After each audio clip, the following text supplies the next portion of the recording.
Sutra 40. Sa maîtrise s'étend de l'atome le plus ténu au plus grand infini. Dans ce sutra, Patanjali a résumé les pouvoirs qui peuvent être acquis par la pratique du yoga. Il dit en fait qu'il n'y a pas de limite au pouvoir du yogi. L'homme moderne peut y voir une prétention excessive et l'écarter comme autre exemple des hyperboles que l'on trouve dans les livres orientaux, comme les Puranas. Que le yoga confère quelques pouvoirs à ses pratiquants, il sera disposé à l'admettre. Le nier serait fermer les yeux devant des faits que confirme l'expérience d'un grand nombre de gens intelligents. Mais prétendre à l'omnipotence du yogi, c'est réellement ce que déclare ce sutra, apparaîtra comme une exagération absurde des faits. Prise en elle-même, la déclaration faite dans ce sutra apparaît tout à fait excessive. Mais il faut nous rappeler que Patanjali a consacré presque toute une section au sujet des siddhis ou des pouvoirs acquis par le yoga. Le présent sutra est par conséquent appelé à être lu à la lumière de tout ce qui sera dit plus tard au sujet des siddhis dans la section 3. La généralisation contenue dans ce sutra n'est donc pas une déclaration inqualifiable et, si elle est étudiée avec la section 3 et les remarques générales faites dans le commentaire du sutra 16, section 3, elle apparaîtra tout à fait rationnelle et intelligible.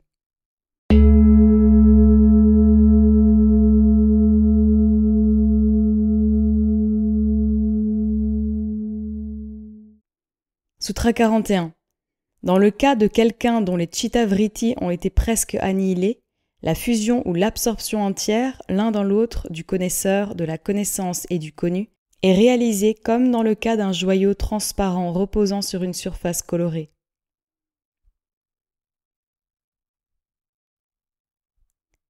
C'est un des plus importants et plus intéressants sutras dans ce livre pour bien des raisons. D'abord, il jette une lumière sur la nature du samadhi comme peut-être aucun autre sutra ne le fait. Ensuite, il nous permet d'avoir quelque aperçu de la nature de la conscience et de la perception mentale. Et enfin, il procure une indication sur le modus operandi de bien des pouvoirs qui peuvent être manipulés par le yogi. Si nous voulons apprendre la signification sous-jacente du sutra, il faut d'abord nous rappeler la conception philosophique sur laquelle il est fondé. Selon cette conception, l'univers manifesté est une émanation de la réalité ultime, et ces différents plans, visibles et invisibles, peuvent être considérés comme étant formés par une sorte de condensation progressive ou involution de la conscience. À chaque étape de la condensation progressive, un rapport subjectif-objectif est établi entre les aspects de la conscience les plus condensés et ceux qui sont moins condensés, ces derniers assumant le rôle subjectif et les plus condensés le rôle objectif. La réalité ultime, base de l'univers manifesté, est le seul principe purement subjectif, alors que toutes les autres expressions partielles de cette réalité dans le domaine de la manifestation ont un double rôle subjectif-objectif, étant subjectives vis-à-vis de celles qui sont plus impliquées et objectives vis-à-vis de celles qui le sont moins. Non seulement il y a en chaque point la possibilité de cette rencontre du subjectif et de l'objectif, mais partout, et chaque fois qu'il y a une telle rencontre, une relation définie s'établit entre les deux. Aussi, l'univers manifesté n'est pas réellement une dualité, mais une triplicité, et c'est ainsi que chaque manifestation de la réalité, à n'importe quel niveau et dans n'importe quelle sphère, a trois aspects. C'est à ces trois aspects, correspondant au côté subjectif et objectif de la manifestation, et au rapport qui existe nécessairement entre eux, qu'il est fait allusion dans le sutra actuel comme Grahitri, Grahana et Grahya. Et on peut les traduire en langue occidentale par des groupes de mots tels que connaisseur, connaissance, connu, ou percipient, perception, perçu. Ce fait fondamental sous-jacent à la manifestation que l'un est devenu le trois est la base de l'identité mystérieuse qui existe entre ces trois composants apparemment différents de la triplicité. C'est parce que la réalité unique est devenue le 3 qu'il est possible d'amener une fusion du 3 en 1. Et c'est cette sorte de fusion qui est la technique essentielle et secrète du samadhi.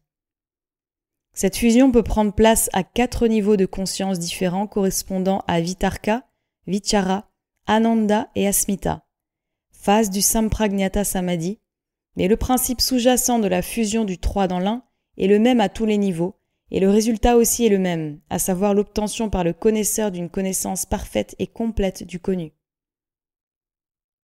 Avant de reprendre la question d'amener cette fusion à différents niveaux, Considérons tout d'abord la comparaison très correcte employée par Patanjali pour faire comprendre à l'étudiant la nature essentielle du samadhi.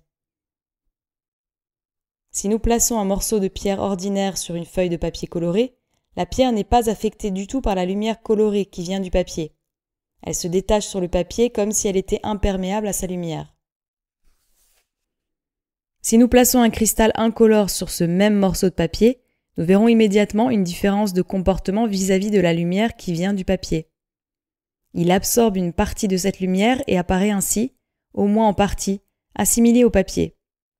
Le degré d'absorption dépendra de la transparence du cristal et de l'absence de défauts dans sa substance. Plus le cristal sera parfait, plus complètement il transmettra la lumière et s'assimilera au papier coloré. Un cristal de verre parfaitement transparent, n'ayant aucun défaut interne ni aucune couleur, deviendra si complètement assimilé au papier qu'il disparaîtra presque dans la lumière qui vient de celui-ci. Ce ne sera là qu'une forme invisible émettant seulement la lumière du papier sur lequel elle est placée. Nous devrions noter que c'est l'absence dans ce cristal de défauts, de caractéristiques, de marques ou de qualités propres qui le rend capable de devenir totalement assimilé au papier sur lequel on l'a mis. Même une trace de couleur dans un cristal qui autrement serait parfait l'empêchera de s'assimiler de façon parfaite.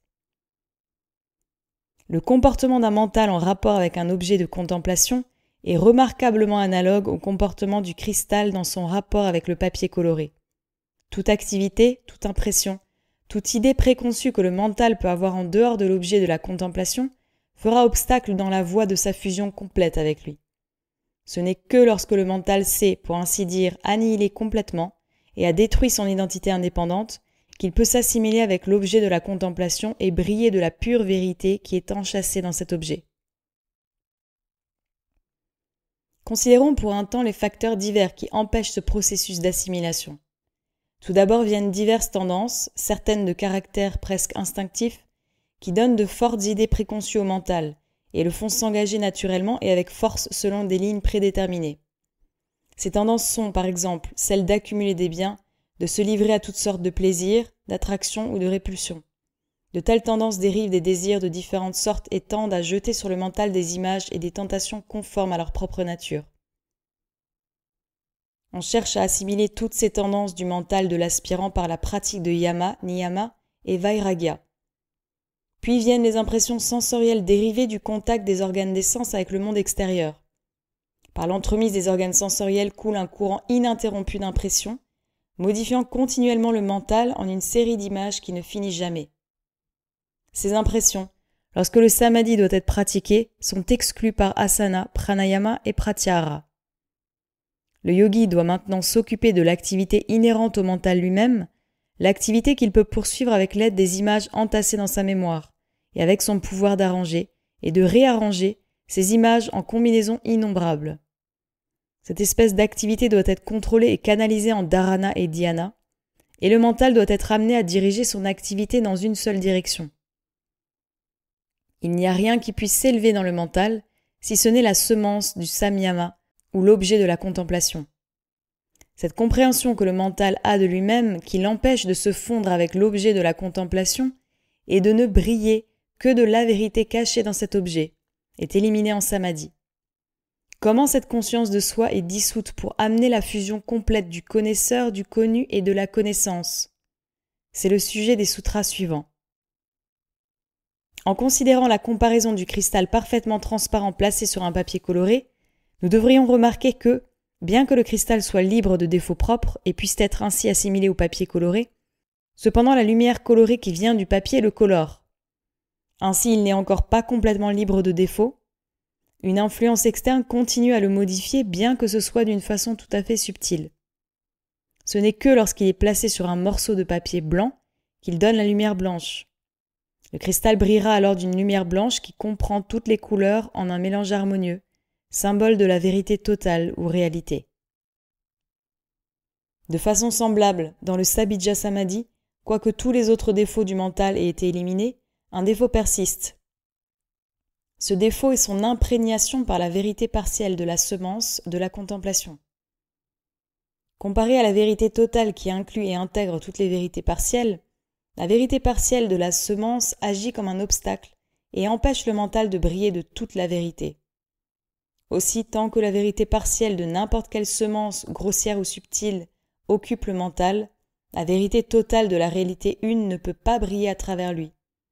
Pour la compréhension de la vérité entière qui ne peut être trouvée que dans la conscience du Purusha, selon la terminologie du yoga, il est nécessaire d'écarter même l'impression de vérité partielle réalisée en Sabhija Samadhi. Ceci est accompli par la pratique du Nirbija Samadhi ou Samadhi sans semence. Le cristal transparent et parfait du mental peut alors briller de la pure lumière blanche de la vérité. On verra donc que dans Sabhija Samadhi, les vrittis du mental sont remplacés par une connaissance pure mais partielle d'un aspect particulier de la réalité, mais que dans Nirbija Samadhi, cette connaissance pure mais partielle est remplacée par la réalité ou la conscience du Purusha lui-même. Le mental s'est plongé dans la réalité une et il existe, non perçu, seulement pour rayonner d'un éclat inimaginable.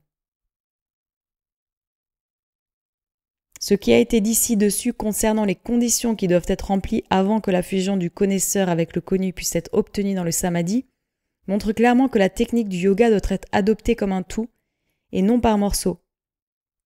Si par exemple les désirs ordinaires n'ont pas été éliminés mais simplement courbés, il est impossible de pratiquer le samadhi. Ces désirs continueront à exercer une pression inconsciente et à lancer toutes sortes d'images dans le mental. Il ne sera pas possible de maintenir dans ces conditions l'état de tranquillité ininterrompue du mental dans lequel seul le samadhi peut être pratiqué.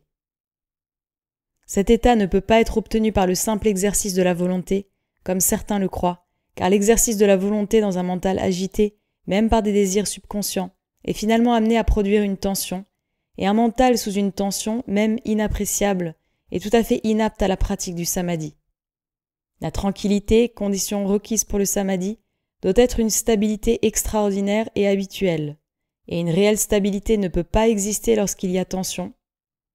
Il est nécessaire d'insister sur ces faits à bien des reprises parce que les aspirants, qui ne sont pas familiers avec les réalités de la vie du yoga, se plongent directement dans la pratique de la méditation sans aucune préparation, et commencent alors à s'agiter et à se demander pourquoi ils ne font pas de progrès. La pratique du plus haut yoga exige une préparation approfondie et complète, s'étendant sur de longues périodes. Cela ne veut pas dire que l'aspirant ne devrait pas commencer avec quelques pratiques seulement, puis étendre graduellement le champ de son effort jusqu'à ce qu'il ait maîtrisé les leçons préparatoires. Il y a un mot dans ce sutra dont la signification devrait être notée, c'est kshina. Ce mot signifie atténué ou affaibli. Il ne signifie pas annihilé ou complètement mort. En accomplissant samyama dans le Sabhija Samadhi, il y a toujours une semence présente dans le mental. Aussi le mental ne peut pas être dit sans vritti ou modification. C'est seulement quand Nirbija Samadhi est pratiqué que le mental devient véritablement sans vritti. Il est vrai que dans la phase ultime de chacun des stades Vitarka, Vichara, Ananda et Asmita du Sampragnata Samadhi, la vérité partielle qui brille à travers le mental ne peut guère être appelée une vritti dans le sens ordinaire. Cependant, nous ne pouvons pas dire que le mental se trouve dans une condition non modifiée, car la lumière de la vérité partielle, comme il est expliqué ci-dessus, colore encore le mental. Le passage de la condition ordinaire du mental, dans laquelle toutes sortes de transformations prennent place continuellement, à la condition dans laquelle un seul objet continue à occuper le mental, est appelé Samadhi Parinama. Dans le Sutra 3.11, et l'état final atteint dans la transformation peut être défini, au mieux, comme étant un état dans lequel les vrittis du mental sont devenus kshina. Mais il devrait être évident que cela ne signifie pas annihilation complète ou disparition des vrittis comme cela a été suggéré par quelques commentateurs.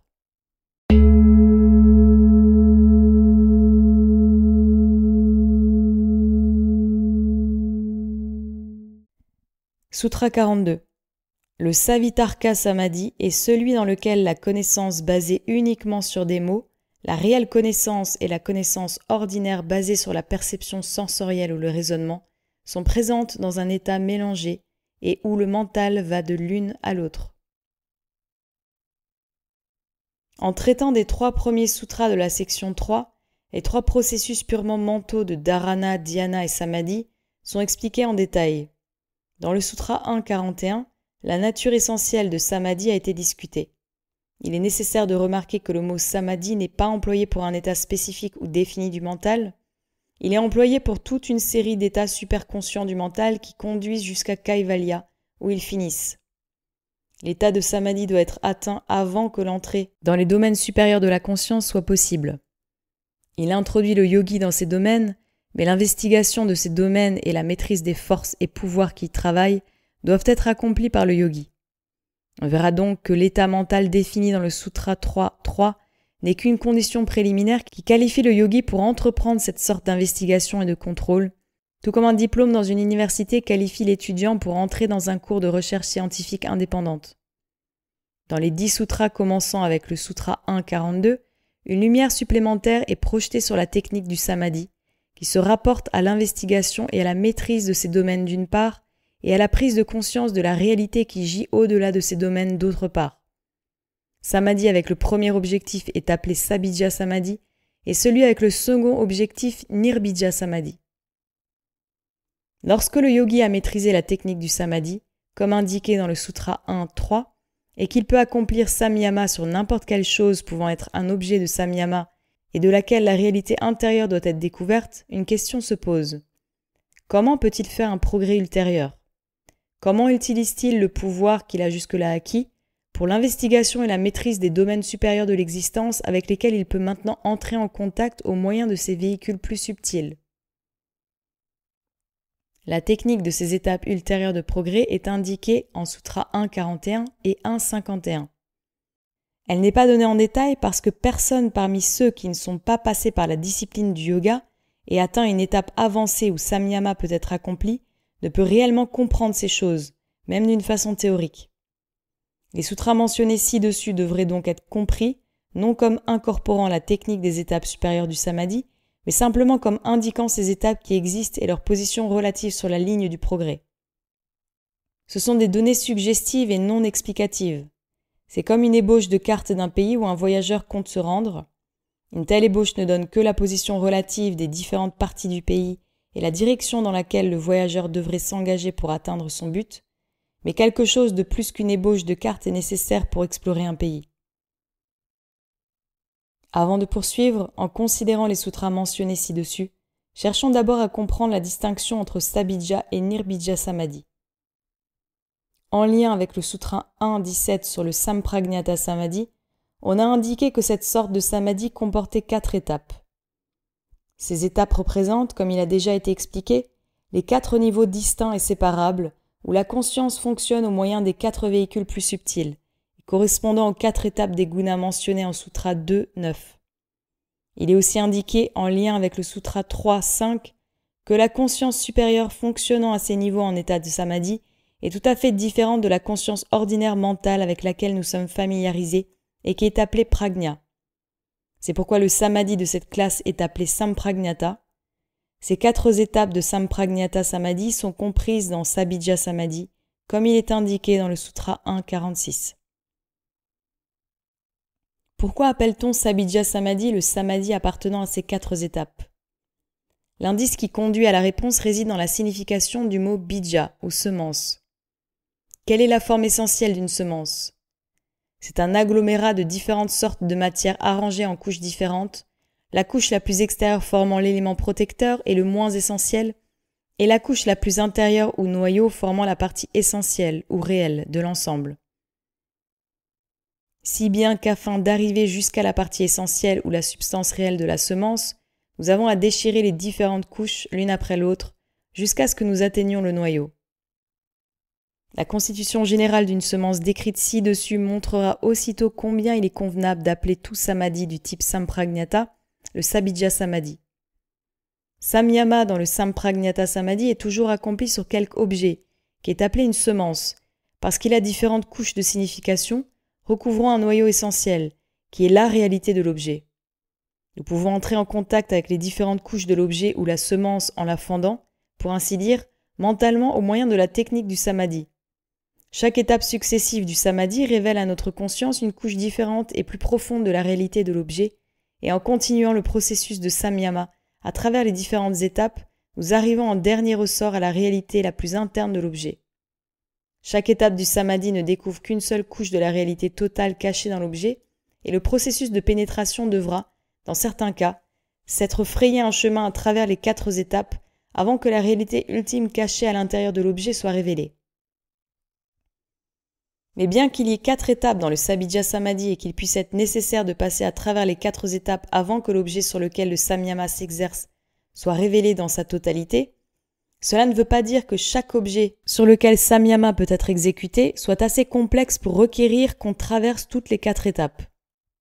Divers objets diffèrent dans leur complexité ou subtilité, certains étant plus complexes et ayant des contreparties plus subtiles que d'autres, comme il est expliqué en Sutra 3.6. Patanjali n'a pas discuté systématiquement et en détail les différents types de semences sur lesquelles le samyama peut être accompli, ni la méthode pour les fendre dans le samadhi. Mais une étude des sutras, donnée dans la portion plus tardive de la section 3, donnera à l'étudiant une idée assez juste de la grande variété d'objets qui sont retenus pour la pratique du samyama dans le yoga. Une étude soigneuse de ces sutras non seulement donnera à l'étudiant une idée concernant les différents buts de Sabijja et Nirbijja Samadhi, mais aussi quelques lumières sur la technique du samadhi.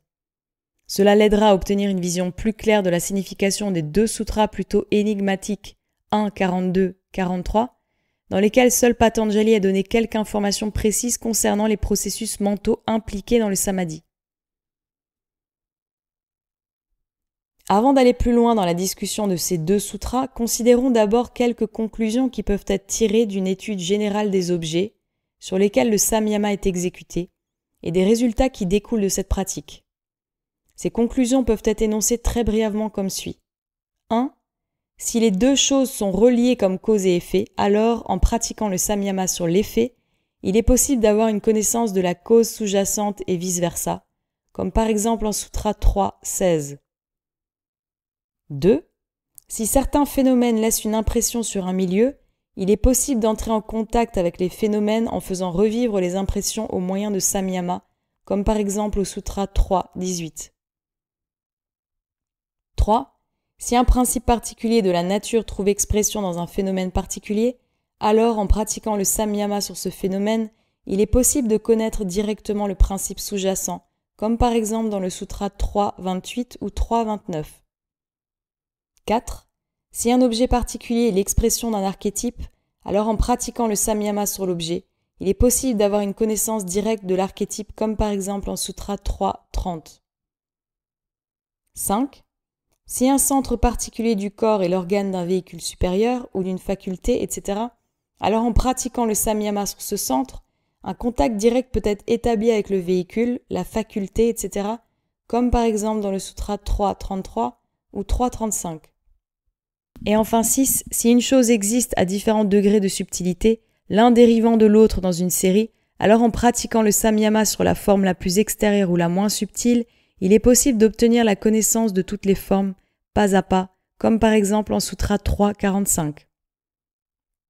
Une considération attentive des faits mentionnés ci-dessus montrera que le samyama est réellement un moyen de passer de l'expression extérieure à la réalité intérieure, quelle que soit la nature du rapport entre l'expression extérieure et la réalité intérieure. Puisque la réalité sous-jacente à tous les objets est contenue dans le mental divin, et que l'objet du samyama dans le Sabijja Samadhi est de connaître cette réalité, il s'ensuit que le yogi en samyama est de s'enfoncer dans sa propre conscience jusqu'à ce qu'il atteigne le niveau du mental divin, dans lequel la réalité de l'objet peut être trouvée. La semence sur laquelle samyama est pratiqué détermine seulement la ligne le long de laquelle la conscience doit s'enfoncer. Cela peut être illustré par le diagramme suivant. A, B, C sont différents objets qui peuvent servir comme semences de Sabijja Samadhi. A', B', C' sont respectivement les réalités de ces objets qui peuvent être trouvés dans le mental divin par l'intermédiaire de samyama. O est le centre de la conscience divine. On verra que, dans chaque cas, le processus essentiel est le même, à savoir de la périphérie selon un rayon vers le centre, jusqu'à ce que le cercle que l'on rencontre soit atteint. Mais différents objets sont représentés par différents points sur le cercle extérieur, obligeant à aller vers le centre selon différents rayons. En procédant de cette manière, la conscience atteint automatiquement la réalité de l'objet particulier lorsqu'elle atteint le niveau du mental divin. Aussi, la semence se borne-t-elle à déterminer la direction selon laquelle la conscience doit s'enfoncer pour atteindre la réalité correspondante dans le mental divin. Il n'y a pas de différence en ce qui concerne le processus essentiel du samyama, mais simplement cela guide la conscience vers la réalité qui est l'objet de la recherche. Dans le Nirbija Samadhi, le but du yogi est le centre de conscience divine, représenté par O dans le diagramme. En atteignant le point O, il doit poursuivre le long d'un rayon et il doit croiser les différents états intermédiaires de conscience. C'est pourquoi le Nirbija Samadhi ne peut venir qu'après le Sabija Samadhi, lorsque toutes les étapes du Sampragnata Samadhi ont été traversées. Ayant éclairci le terrain jusqu'à un certain point, continuons maintenant en examinant le Sutra 1.42 qui projette quelques lumières sur la technique pour fendre la semence du Samija Samadhi. Ce sutra traite des processus mentaux impliqués dans la toute première étape du Samadhi et on peut mieux le comprendre en le rattachant à un objet concret ayant un nom et une forme. Nous sommes si habitués à tenir pour acquises toutes les choses qui viennent dans le champ de notre expérience que nous n'attachons jamais d'importance aux mystères qui sont évidemment cachés à l'intérieur des choses les plus simples. Chaque objet physique que nous percevons au moyen de nos organes des sens est en vérité un conglomérat de différentes sortes d'impressions mentales qui peuvent être triées jusqu'à un certain point par un processus d'analyse mentale sur la base de notre connaissance de perception sensorielle et autres faits découverts par la science. Pour illustrer cela, considérons un simple objet concret comme une rose. Notre connaissance concernant une rose est un ensemble dans lequel entrent des faits tels que ceux cités ci-dessous. 1. Il a un nom qui a été choisi de façon arbitraire et n'a aucune relation naturelle avec l'objet. 2. Il a une forme, une couleur, une odeur, etc. que nous pouvons percevoir au moyen de nos organes des sens. Cela variera d'une rose à l'autre, mais il y a un minimum irréductible de qualités qui sont communes à toutes les roses et qui font qu'une rose est une rose. 3. C'est une combinaison particulière de certains atomes et molécules, ou électrons à un niveau plus profond, arrangés d'une certaine manière dans l'espace. L'image mentale qui est formée dans notre mental sur la base de cette connaissance scientifique est tout à fait différente de l'image mentale dérivée de nos organes des sens. Et enfin 4, c'est un spécimen particulier d'un archétype, toutes les roses qui viennent à l'existence se conformant à cette rose archétypique. La considération de certains des faits donnés ci-dessus montrera à l'étudiant combien nos idées sont confuses, même concernant les objets communs avec lesquels nous sommes en contact chaque jour. Notre véritable connaissance de l'objet réel est mélangée ou confondue avec toutes sortes d'images mentales, et il n'est pas possible pour nous de séparer la connaissance pure de ces images mentales par les processus ordinaires de l'analyse mentale ou du raisonnement.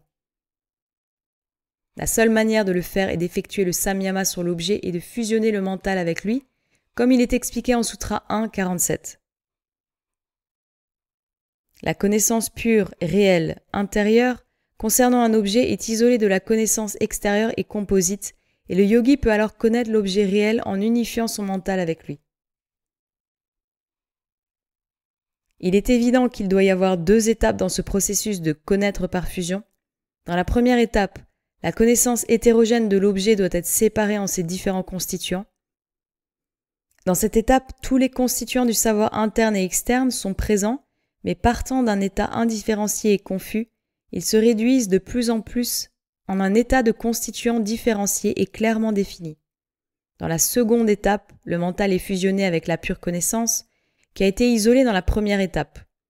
Dans ce processus de fusion sélective, tous les autres constituants, qui dépendent de la mémoire, tombent automatiquement, et le mental brille seulement de la pure connaissance de l'objet, et de rien d'autre.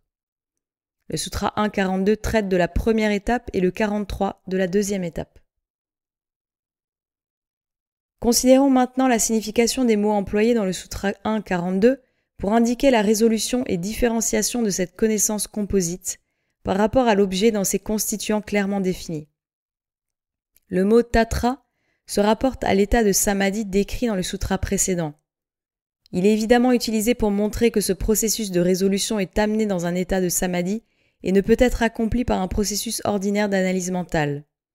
C'est seulement lorsque le mental a été isolé des influences extérieures et a atteint l'état concentré de dhyana qu'il peut avec succès s'attaquer à ce problème de résolution.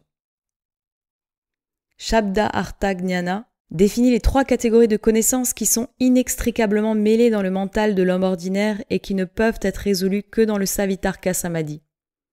Shabda se rapporte à la connaissance fondée seulement sur des mots et qui n'est rattachée d'aucune façon à l'objet que l'on considère. Une grande partie de notre pensée est de cette nature superficielle, basée seulement sur des mots et ne concernant absolument pas l'objet. Artha se rapporte à la connaissance vraie au sujet de l'objet, ou sa véritable signification, que le yogi désire, et Jnana se rapporte à la connaissance ordinaire basée sur la perception des organes sensoriels et le raisonnement mental. Ne pas être capable de distinguer clairement ces trois sortes de connaissances, dont la conséquence est que le mental hésite entre elles, est jusqu'à un certain point expliqué par le mot vikalpa. C'est inévitable aussi longtemps que les trois sortes de connaissances n'ont pas été séparées, pour ainsi dire, en trois couches distinctes, mais existent dans un état de mélange ou de confusion qu'indique le mot samkirna. Peut-être l'étudiant sera-t-il aidé à comprendre cette résolution progressive des trois sortes de connaissances si nous illustrons le processus avec les diagrammes qui suivent. On verra que, tandis que dans le premier pas, la connaissance basée sur Shabda seulement couvre les deux autres, la résolution progressive arrive dans les derniers pas à une complète séparation des trois. Les étudiants de la science trouveront aussi utile l'analogie d'une émulsion pour comprendre cette résolution progressive et de cette séparation en deux constituants séparés et distincts. Si deux liquides qui ne se mélangent pas sont secoués ensemble avec vigueur, il est possible de préparer une émulsion dans laquelle les deux semblent être présents dans une condition homogène, alors qu'en réalité ils restent toujours séparés. Mais si on laisse cette émulsion se reposer pendant un certain temps, les deux liquides se sépareront petit à petit en deux couches différentes. Cette analogie convient particulièrement parce que c'est l'absence d'agitation qui conduit à la séparation des deux couches. Exactement comme dans le Savitarka Samadhi, c'est la tranquillisation totale du mental qui amène la séparation des différentes catégories de connaissances. Lorsque les différents composants du mental se sont séparés et qu'on les voit dans leur rapport correct, il ne peut pas y avoir de confusion ni de passage de l'un à l'autre. C'est parce qu'on les prend l'un pour l'autre et que la nature propre de chacun n'est pas définie qu'il y a confusion et, par conséquent, vitarka. Lorsque le tableau mental s'éclaire et que chaque constituant est vu dans une véritable perspective, vitarka doit nécessairement prendre fin.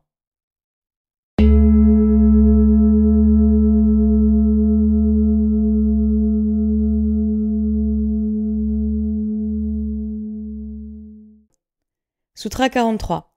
Sur la clarification de la mémoire lorsque le mental perd sa nature essentielle, pour ainsi dire, et que la connaissance réelle de l'objet brille seule par l'intermédiaire du mental, Nirvitarka Samadhi est atteint. L'étape Savitarka du Samadhi qui a été traitée dans le sutra précédent prépare le terrain pour l'étape de Nirvitarka. L'état de confusion du mental, dans lequel différentes sortes de connaissances sont mêlées, a été graduellement remplacé par un état clarifié dans lequel on voit les trois espèces de connaissances comme séparées et faciles à distinguer. Cette clarification est appelée Smriti Parishuddhi dans le présent sutra. Pourquoi cette transformation de la connaissance présente dans le mental du yogi est-elle appelée la clarification de la mémoire? Pour comprendre la raison de l'emploi du mot Smriti dans ce contexte, l'étudiant devrait se rappeler le sutra 1.6 dans lequel les vrittis ou modifications du mental sont classées en 5 catégories, et Smriti ou la mémoire est l'une de celles-ci. S'il a compris la base de cette classification, il verra aussitôt que la modification du mental dans le Savitarka Samadhi se situe dans Smriti ou mémoire. Comme le mental du yogi est complètement coupé du monde extérieur, la modification ne peut pas être classée comme connaissance correcte, ni comme connaissance fausse. Comme il n'est pas endormi mais pleinement conscient, cela ne peut pas entrer dans le chapitre sommeil. Comme il accomplit samyama non pas sur une chose imaginaire, mais sur une chose précise dont on doit connaître la réalité, la modification ne peut pas se placer sous la rubrique imagination. La modification est réellement de la nature de la mémoire parce qu'elle est une reproduction dans le mental d'une chose qui a été expérimentée antérieurement. C'est pourquoi Patanjali appelle le processus de clarification de la mémoire. Lorsque la mémoire est clarifiée, le mental est prêt pour le pas suivant, à savoir réduire la conscience de soi à sa limite extrême. Ce processus mental, qui est appelé Svarupa Shunya, est expliqué au commentaire 3.3, et il n'est pas nécessaire d'étudier cette question ici, mais on peut indiquer 2 faits à ce propos. Le premier est que la dissolution de la conscience de soi mentale ne peut venir qu'après la résolution de la connaissance composite et complexe concernant cet objet, en ces 3 constituants clairement définis. Cela ressort avec évidence du mot Parishuddhao, qui signifie sur la clarification de. Le second fait sur lequel il faudrait attirer l'attention est la signification du mot iva, après shunya. Le mot iva signifie comme si, et il est employé pour indiquer que, bien que le mental semble disparaître, il est encore là. Le fait même que l'objet brille en lui indique la présence du mental.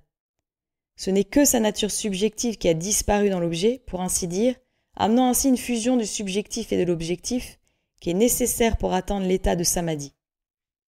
C'est cette fusion qui amène la disparition des deux autres constituants, shabda et gnana, laissant la pure connaissance ou svarupa de l'objet seul pour remplir le mental. L'objet est alors vu dans sa réalité nue.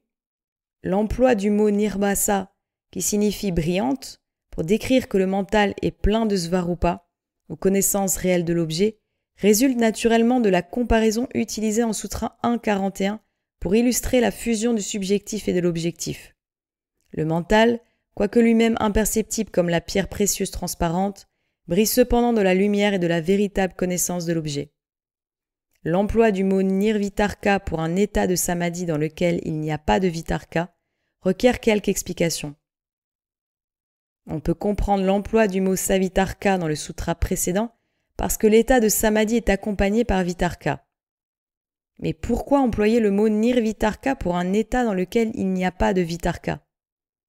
Simplement pour indiquer la nature de l'état qui a été traversé antérieurement. Lorsque quelqu'un dit que son mental est déchargé de son fardeau, cela ne signifie pas seulement qu'il ne supporte plus de fardeau, mais aussi qu'antérieurement il portait un fardeau. L'emploi du mot nirvitarka dans ce sutra signifie donc que l'état indiqué est arrivé après avoir traversé l'état de savitarka et que c'est seulement la perfection ou la culmination de l'état précédent. La conscience fonctionne encore au même niveau et dans le même véhicule, bien qu'elle ait atteint la limite extrême en ce qui concerne la connaissance de l'objet sur ce plan. Tout changement postérieur dans cet état ne peut être qu'une répétition du même, comme on l'explique à propos du Sutra 3.12. C'est seulement par la pratique de Nirodha que la conscience peut passer dans le véhicule suivant et qu'une nouvelle série de changements à un niveau supérieur peut commencer. Une question intéressante peut alors s'élever dans le mental de l'étudiant. Qui amène la fusion du subjectif et de l'objectif, et aussi les transformations ultérieures qui prennent place dans les autres étapes du samadhi? Tant que vitarka est présent, les transformations peuvent être considérées comme prenant place par l'intermédiaire du mental subjectif qui est encore actif. Mais qui procure la force directrice et motrice après que le mental subjectif s'est fondu dans l'objet? Évidemment, le purusha, qui est présent tout le temps à l'arrière-plan, qui est le seigneur du mental, comme il est dit dans le Sutra 4.18. Le mental lui-même est inerte et c'est la constante présence du purusha à l'arrière-plan qui le dote non seulement de la capacité de percevoir, mais aussi de la volonté de changer. Le mental est toujours un instrument. Le véritable drashta et le karta est toujours le purusha. Aussi, lorsque le mental inférieur se fond dans l'objet en nirvitarka samadhi, c'est le purusha, travaillant dans ses principes supérieurs, qui est réellement responsable, en dernier ressort, des transformations continuelles et délicates qui prennent place dans les étapes suivantes du samadhi. En fait, tout au long du développement continu qui prend place dans le yoga, jusqu'au point d'atteindre Kaivalya, c'est le purusha qui doit être considéré comme guidant l'évolution. Il est vrai que cette opinion n'est pas en conformité avec les conceptions de la philosophie Samkhya, dans laquelle le purusha est considéré comme étant un simple drashta, spectateur. Mais la technique du yoga, comme il est indiqué ailleurs, n'est pas fondée uniquement sur le Samkhya, et si le purusha n'assumait pas un rôle de guide, cette technique serait inintelligible. Ce n'est pas ici, cependant, le moment d'entrer dans cette question philosophique.